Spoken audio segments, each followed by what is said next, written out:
Ayan mga buddy, ito nga palang aking alagang rainbow shark at black minnows. Ang bilis nila lumaki guys.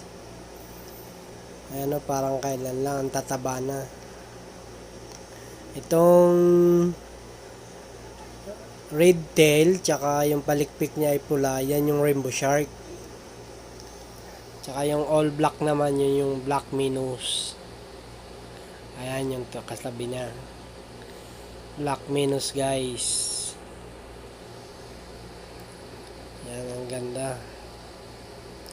Talagang nakaka-relax to mga buddy pagka may aquarium ka sa loob ng bahay.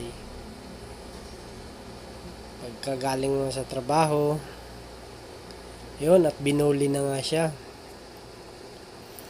Ito yung paborito ko sa lahat ng alaga ko dito, yung rainbow shark